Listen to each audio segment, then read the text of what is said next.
Ladies and gentlemen, CocoSports.com proudly presents the Boom Boom Room. And of course, I am the sexiest man on all of Internet Wrestling Radio. That's right, Boom Boom here, shaking the room live from the RBA, talking about Richmond, Virginia. Well, kids, NXT is in the books for another week, so I'm going to ask the question, which I ask each and every time I come on the air and do one of these reviews. What do you give tonight's show? Do you give it a win, a loss, or a tie? So down here in the comment section, right down here, please tell me what you thought. Did you give tonight's show a win, a loss, or a tie? I'm going to give the show a win. It was one of those, it didn't have a lot of promise when it started out, but I feel like the show got better as it progressed. So I'll tell you how I came to that conclusion. First of all, we started out with a tag team match, the Vaudevillains, that's Aiden English and Simon Gotch, taking on the tag team of Scott Dawson and Dash Wilder, commonly referred to, in house shows as the Mechanics. This was actually a very short match. It's great to see the Vaudevillains back. I guess they've revamped their music because the intro was a little bit different. And the Dawson and Wilder coming out. I really feel like NXT, when it regards to NXT, their tag team division by far is their weakest division. But I feel like last week this is another step in the right direction. I feel like NXT recognizes that their tag team division is weak, so they're making every effort to kind of reload and try to move this forward. Dawson and Wilder, they both, I guess their saving graces, they have matching gimmicks, they have matching gear, and they go out there and they wrestle. The match itself wasn't that great, but Vaudevillains absolutely on fire. I like seeing them back. I'm big fans of them, and some people think their gimmick is maybe would be too cheesy for mainstream for WWE. It would be too cheesy to go up and do this on a Raw or SmackDown. I say sneak them in like a main event or superstars. Sneak them in that way and see what kind of reaction they get. I think it's an absolutely hilarious thing. I think it would be a perfect fit for SmackDown because that's a little bit more kid-friendly. This is a kind of a kid-friendly. I mean, this is like the equivalent of Snidely Whiplash, and give yourself like 1,000 points if you got that fucking reference. That's old, baby. Dawson and Wilder, I really wish they would call them the Mechanics because right now your tag team champions are Blake and Murphy. You can only have so many if like me and Dave team up, right now, right here on there, we're the Coco Crew. If we actually got into the wrestling ring, we'd be the Foundation Express. We just wouldn't go as Coco and Booms. And it doesn't have that same effect. It just makes it feel kind of cheap, like they're just a couple of schmucks that we slam together, and we're gonna try to, we're just gonna try to, pass them off as a tag team. I mean, when you go back to and start thinking about really good tag team wrestling, it was two guys together that really meshed, and they had a name. I mean, come on, you can go. I mean, how far back do you want to go? I mean, Legion of Doom, the Dudley Boys, the Nasty Boys, Demolition, Minnesota Wrecking Crew, the Rock and Roll Express, the Midnight Express, the Rockers. They always had these names. They were all together, and I feel like that's what WWE really needs to do with these new tag teams coming up through NXT. Give them names. Give them a T-shirt. Just don't make it seem like, okay, there's just a couple of guys we're going to slap together to kind of make it pass off. But like I said, this is a step in the right direction, so way to go, WWE. Next, we had Baron Corbin versus Tucker Knight. And, well, I guess I'm going to have to lay down my verdict. And, ladies and gentlemen, we, the jury, have reached a verdict. We, the jury, find Baron Corbin guilty of being a one-trick pony. Sorry guys, but I'm a huge fan. I actually do like Baron Corbin, but he's not shown me anything different. I mean, he's been doing the same shtick for how long now? They put him in a program with Rhyno and turned him heel. Okay, and he does nothing different than what he did as a face. You can't just go, okay, I'm going to go in the ring and squash somebody in under 30 seconds. Okay, that's a good way to get you over as a monster. Is like this unstoppable force. And then you start wrestling longer matches. You get your win streak broken. You go into a program with Bull Dempsey. Come out of, then you go back to squashing people. Then you get into a program with Rhyno, turn heel, do the exact same thing you were doing, but he didn't change up his style, really didn't change up his mannerisms. It's just Baron Corbin squashes another jobber in under 30 seconds. So I just, unless they do some kind of magical overhaul with him to make him wrestle longer matches, I think it's time to cut him loose. If you're not going to show me anything different as a face, and as a heel, what's the point? Why should I care? He can't, he's not capable of wrestling right now, at least from what I've seen, is capable of wrestling a match more than 5 minutes. He does nothing different as a heel as opposed to what he did as a face. He's going back doing the exact same shtick, squashing somebody under 30 seconds. I've been there. I've seen that. It's just like, like the analogy I always use with shock wrestling. You can also use this with Baron Corbin. Okay, just imagine you get up Monday morning, and on your drive to work, you see 2 people having sex on the side of the road. Well, you're going to think, wow, that's shocking. I've never seen that before. This is insane. I can't believe they're actually doing that. And you're going to just say something, then you're going to stop. You're probably going to pull over. Hell, you might take out your cell phone, snap a few pictures. Then you're going to go to work, and you're going to say, man, you won't believe what I saw on the way to work. I saw 2 people having sex on the side of the road. It's just, I can't believe it. Who the hell would do that? Well, you go to work on Tuesday, and there's the same 2 people having sex on the side of the road right there, the same thing. And you're going to go, my God, they're out there doing it again? What the hell? What the hell is wrong with these people? You might stop your car, you might not take photos this time, and you're going to go, wow, man, the same 2 people. When you go to work, man, they were having sex on the side of the road. Well, Wednesday rolls around, there's the same people having sex on the side of the road. And you're like, wow, yeah, you're probably going to slow down, but you're not going to stop this time. You're sure as hell not going to take out your cell phone. You might mention it to people at work, but hell, they're probably tired of hearing about it.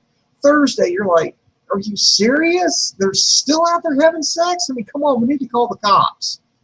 And then you're sure as hell not going to mention your work. And by the time Friday, you don't even notice it. You don't even fucking stop. You don't even slow down. You just whatever. You just keep going. That's the analogy I'm making with Baron Corbin. Yeah, he squashed somebody under 30 seconds, and they're doing a build-up. Yes, you've established him. Okay, let me see something like, okay, he didn't do a very good job on the longer matches, but there's room for improvement. Okay, you're going to turn him heel. Okay, see what he does. Okay, well, he's squashing people in under 30 seconds. And now, dude, I'm not even caring. It's just 30 to 45 seconds that was absolutely wasted. So either Corbin, either they're going to have to do something with him or they're going to have to cut him loose, because right now I feel like it's a waste of time. Next, we had a Divas match. We had Emma, accompanied by Dana Brooke, taking on Carmella. This was actually not a bad match. Carmella, I think she's slowly getting better, and I do stress slowly. Like a year ago, she was absolutely atrocious in the ring, absolutely horrible. I think it was like 6 months ago, I think when she wrestled Alexa Bliss in Ohio. No, it might not have been her. Yeah, it might have been one of the Ohio shows. Wrestled her. She was better, but it was just kind of blocky. It was like they were going, you could literally just see the sequences. Okay, we're going to do this sequence. There would be like an awkward pause, and they go to the next sequence, awkward pause. Then she had a rematch. That was a little bit smoother. This one against Emma, Carmella, in my opinion, looked a lot better. She's still got a long way to go, don't get me wrong. And props to WWE for trying to get her over. Really, Carmella was like the weak link between Enzo Amore and Colin Cassidy, because she was always getting booed. Enzo and Cass were super over, but Carmella, the crowd was booing. If you go and look it up on YouTube, it was the live event. I think it was either one of the Ohio ones or the one at San Jose State before Mania. they did like this big intro, and Carmella got booed out of the building. It wasn't until they turned Alexa Bliss heel and teamed her up with Blake and Murphy that they finally started. I'm not going to say people are cheering Carmella, but the boos have really toned down, which is where you want to go if that's what you're trying to do with Carmella, which they are, trying to put her over as a babyface. She needs to learn to work the ropes and needs to learn how to take a shot in the corner, because that when Emma threw her into the corner, it was awkward. It did not look good. The sequences she did was great. I mean, it's one of those, if she can kind of connect point A to point B to point C and so on going through a match, I think she'll look very good in the ring, but I don't think she's to that level right now. Emma, I like the dark character. They tweaked the music even more. Emma sold for Carmella for a little bit, but ultimately she fought back. She wound up playing the Emma lock, that Muda lock. It got Carmella to tap out. This led to something a little bit later on in the evening, and I'll explain that in just a moment.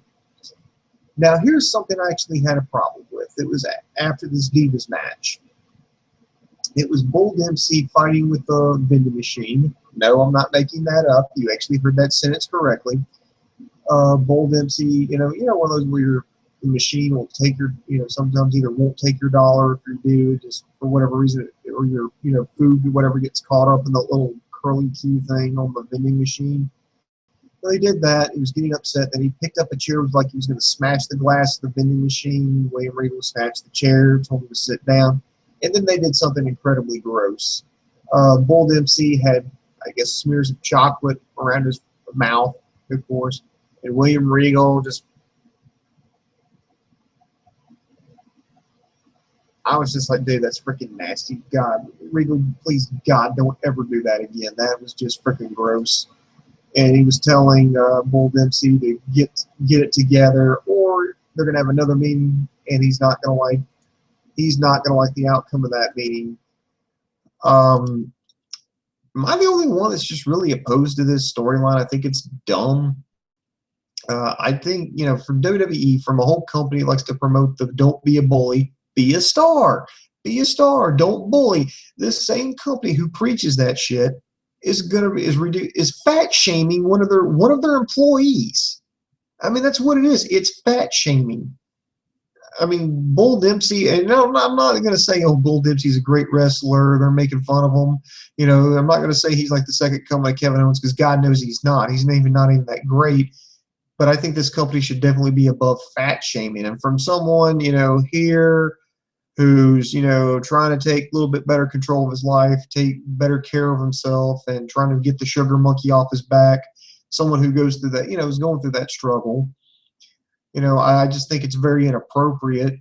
I mean, if you want to, you call Bull Dempsey fat. Okay, wow, I mean, if you have a bad guy call a good guy that, then I think you could work. But you've got a bad guy here. You get the good guys essentially picking on him.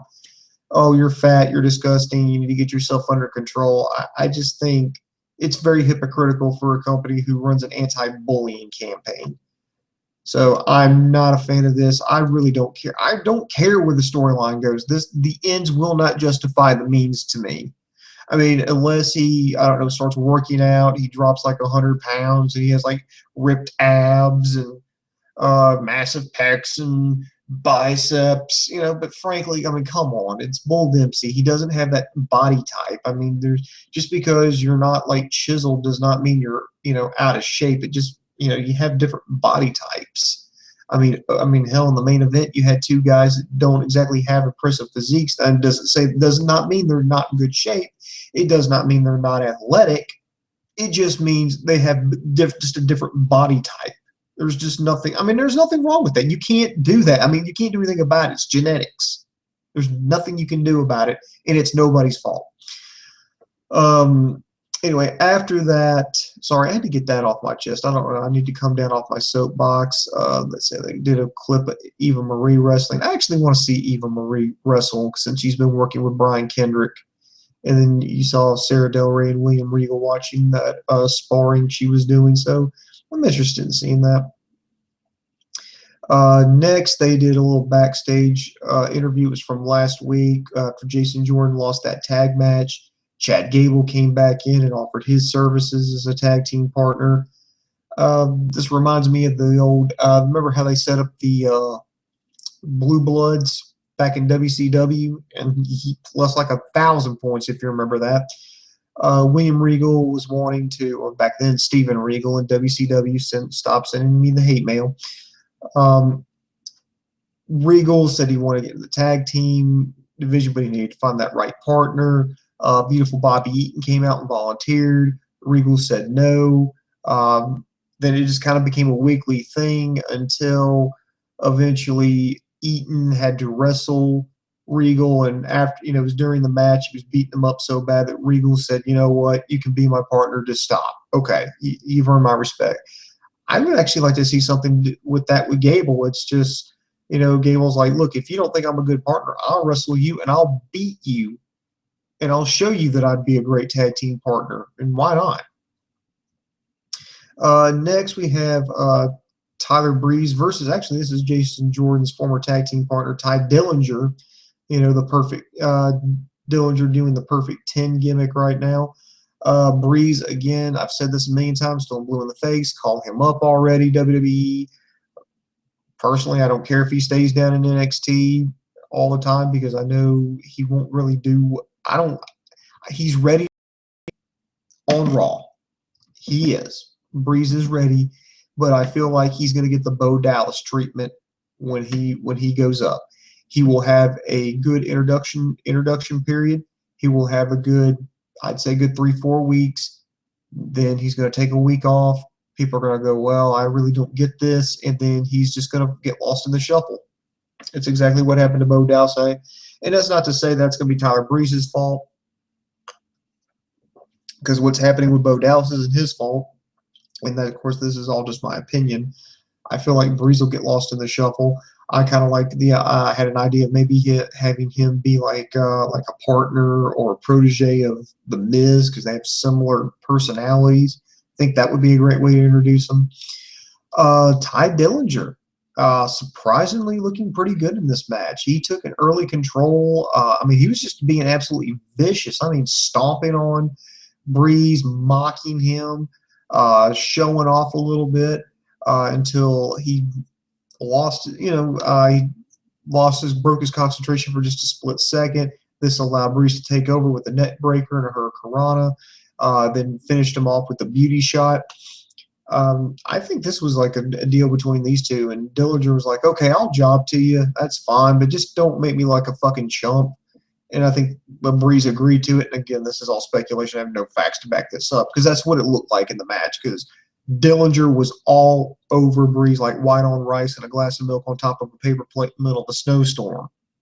It was just all over him. Seen a different side of Dillinger. Maybe that's why they broke up Jordan and Dillinger. I thought they were going to push Jason Jordan as the singles guy and have Ty Dillinger and tag team hell. But no, it's just the opposite. They're keeping Jordan in the tag team division, and they're pushing Ty Dillinger as the singles guy right now, or at least for now. Where's this going to go? I want to see more from Dillinger. I want to see them build him up. I'm one of those, let's give everybody a shot. Let's give everybody a chance. I'm reminded of a song lyric from the Transplants. I can't remember the name of the title of the song, but there's a line in there called "Give me a chance to shine and I'll blind the world." I feel like you should give everybody the chance to shine. Give them the chance. If that way they succeed or fail, it's all on them. Sometimes you need to give people the opportunity to fail, because that's the only way you're going to learn. I can't tell you how many times in my personal life I have fallen flat on my fucking face. But those failures made me better, because I had to get back up, dust myself off, and keep going. And sometimes I failed again, but I had to get back up and keep going. And that's the only way you're going to create the next generation of top superstars, is you got to put them out there, and they're going to have to fall flat on their face, and they're going to have to go back, and they're going to have to watch the tape, and they're going to have to talk with the trainers, and they're going to have to do things differently. So there you go with the beauty shot. Next, let's see, Dana and Emma were backstage messing with Sasha Banks' NXT Women's Championship. And then Sasha, obviously, what the hell are you doing in my locker room? Devin, of course, doing an interview. And then both of them commented about how they think that they wanted to try on the belt because they think it would look better on them. To which Sasha said, well, I'm the boss of this division. I could beat both of you. And this led to a challenge for a tag team match. So it's looking like Dana and Emma are going to take on Sasha Banks, but she may not she may have trouble finding a tag team partner. Consider she's pissed off everybody in the women's division. Unless they're going to debut like a new girl, it's not going to be. We're going to go ahead and take Emma and Dana out because they're fighting her. Bailey's hurt. She's got a hand injury. It's not too serious, but bad enough to where I think they put a little cast on it. It was actually kind of cool. She went around the next live events. I think she still wrestled, but she had fans sign her cast. That was cute. We know that Becky Lynch is out because on the same show, just before they aired the Finn Bálor documentary, they interviewed her. She's got to take a few weeks off because she has a hip injury. It's not going to require surgery, but it's going to require her to take some time off, to take a few weeks off for it to heal up properly. It's not going to be, the only option I really see is Charlotte. To me, I don't know if that really makes sense. They were part of the BFFs, and then this could be a face turn for Sasha. So Charlotte seems like the only logical explanation, unless they're going to debut somebody new. Let's see where it goes. Then we get to the main event. We had Samoa Joe teaming up with Finn Bálor to take on Rhyno and Kevin Owens. This was actually a pretty good match. I think this was a really good main event. I think they did some things backwards, though. I feel like in the main event, they should have had Samoa Joe get in there and wrestle Kevin Owens a little bit, and then have Finn Bálor get the hot tag and have Rhyno take the pinfall. Because generally, what you want to do in these tag matches, it's a typical wrestling formula. You take two guys that absolutely hate each other, but they're going to wrestle, and you want to see them fight. Well, put them in a tag team match, but have like the mismatch with the two guys that you're going to see at the pay-per-view or whatever big event coming up. They really don't touch each other. They maybe get a hold of each other just a little bit, but they kind of stay apart. And then you have the other guy take the pinfall. Whoever the other, for the faces and the heels, it doesn't really matter. Generally, what you want to have is the guy with the most to gain pins the guy with the least to lose. And this was kind of opposite. You actually had Finn Bálor and Kevin Owens wrestle head to head early on in the match. Then they got the tag in. Samoa Joe and Rhyno, they tied it up. I thought they should have done the opposite. Had Joe work the majority of the match and have Finn Bálor specifically work against Rhyno and not directly get on to Kevin Owens. But eventually there was a miscue. Rhyno accidentally speared Kevin Owens. Finn Bálor went and drop kicked Rhyno into Owens, hit the coup de grace, and got a clean pin, 1, 2, 3 on Kevin Owens. To me, this sends up like a red flag because my spidey sense is tingling now.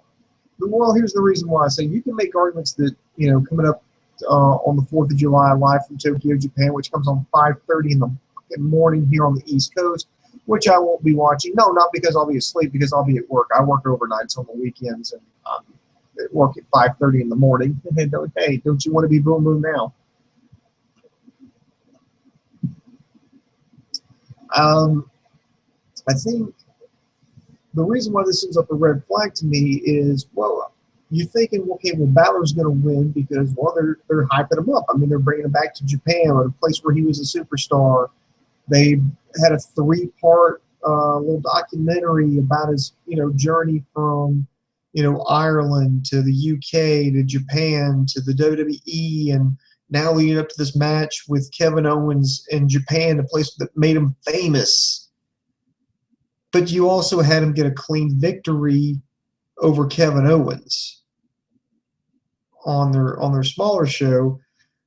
So I'm just thinking maybe, okay, you want to have Bálor win, get the belt off Owens, then have Owens go into Battleground or whatever the fuck the WWE pay-per-view this month is, and get the win over John Cena, and have him hold up the U.S. title belt.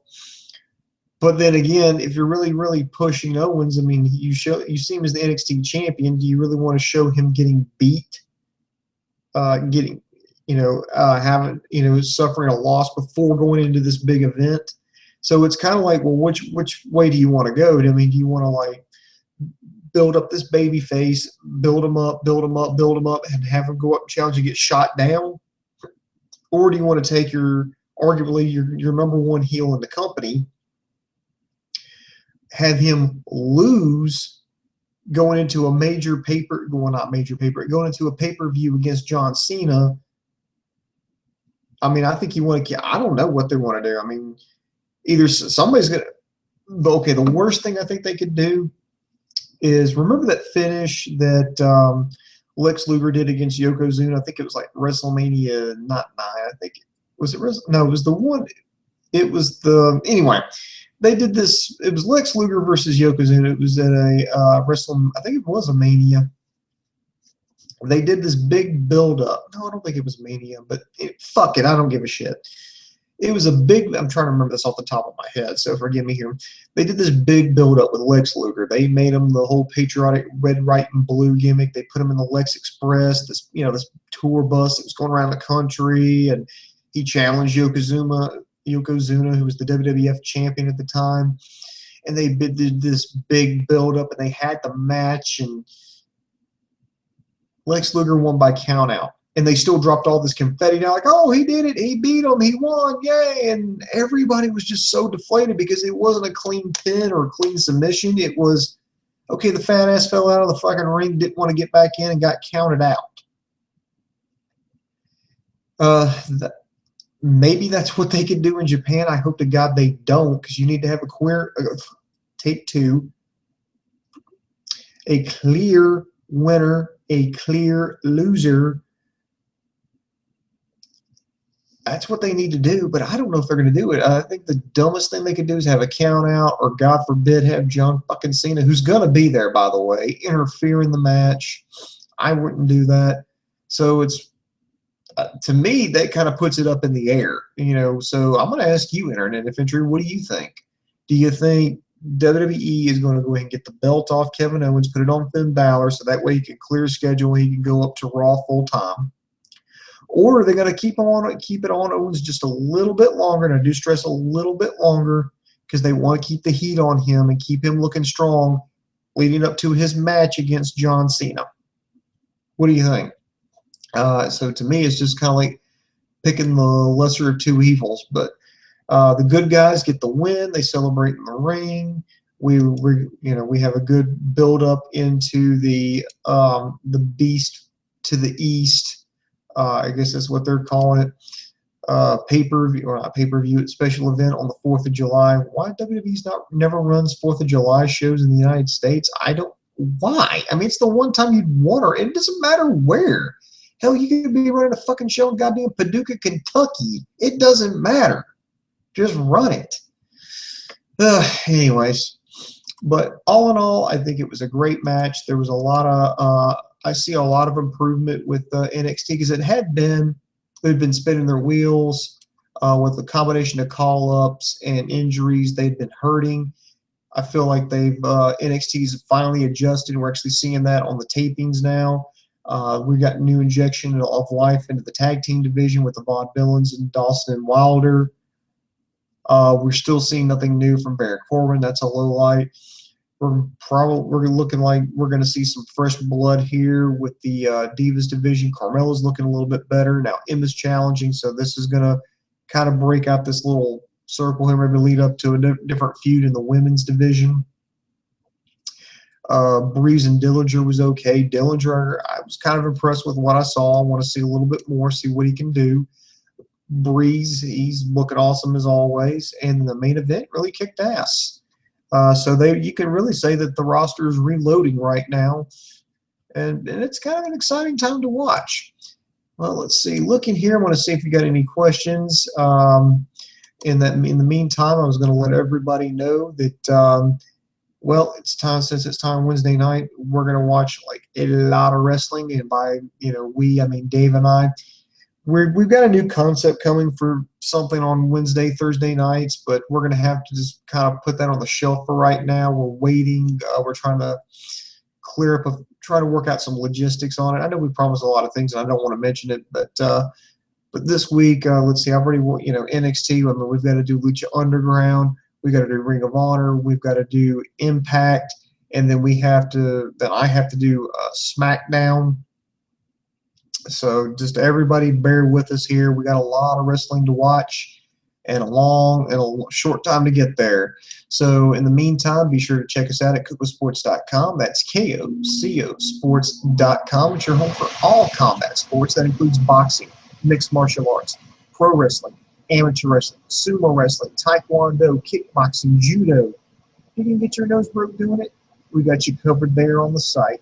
You can also check out our news and gossip section, updated daily, as well as our very popular video on demand section. And the best part about KocoSports.com is it's absolutely positively 100% free. It's where the world goes to kick ass.